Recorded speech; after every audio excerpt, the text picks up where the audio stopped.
Gloire à Dieu, alléluia, alléluia, gloire à Dieu. Nous bénissons le Seigneur pour le souffle de vie qu'il ne cesse de nous accorder en ce jour, nouvelle journée. Nous sommes heureux d'être en vie pour glorifier notre Dieu, mais aussi pour accomplir ce qu'il a préparé dans notre vie. Bienvenue à une minute de prière de ce mardi 21 novembre 2023. Aujourd'hui, le Seigneur m'a mis à cœur de partager avec vous ce passage de Galates, chapitre 6. Du 7e au 9e verset, nous lisons au nom de notre Seigneur Jésus-Christ. Ne vous y trompez pas, on ne se moque pas de Dieu. Ce qu'un homme aura semé, il le moissonnera aussi. Celui qui sème pour sa chair moissonnera de la chair la corruption. Mais celui qui sème pour l'esprit moissonnera de l'esprit la vie éternelle. Ne nous lassons pas de faire le bien, car nous moissonnerons au temps convenable si nous ne nous relâchons pas. Alléluia, gloire à Dieu. Chers frères et sœurs, dans le Seigneur, ce qu'un homme aura semé, il le moissonnera. Ne vous y trompez pas, on ne se moque pas de Dieu.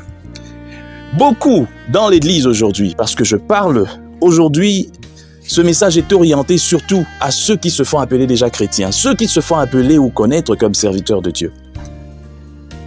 Tu sèmes ce qui est vrai par ton travail, mais tu sèmes pour la chair ou pour l'esprit?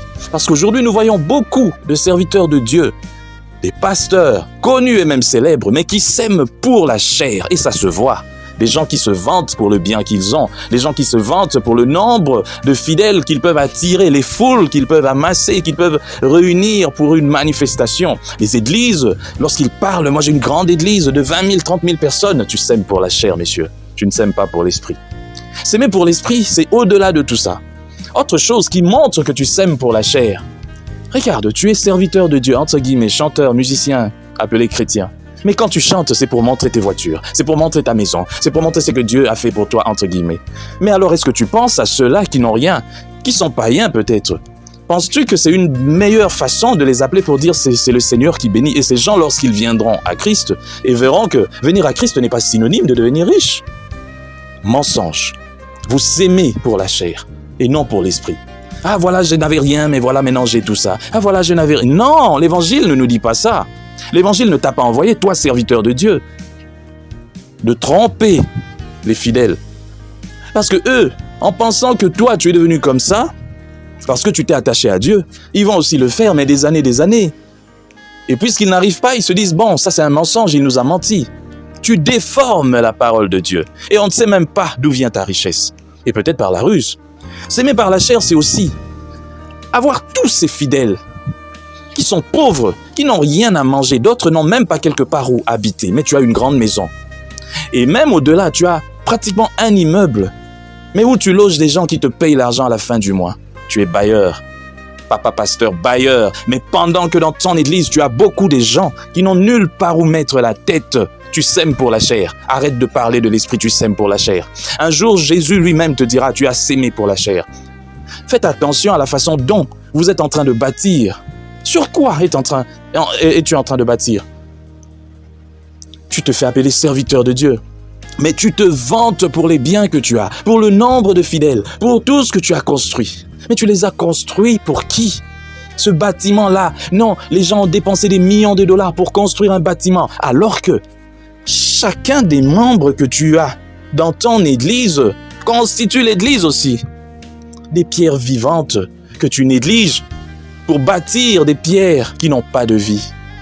Ce n'est pas ça l'évangile que les apôtres ont prêché. Ce n'est pas ça les enseignements des apôtres. Ce n'est pas ça l'évangile de Jésus-Christ.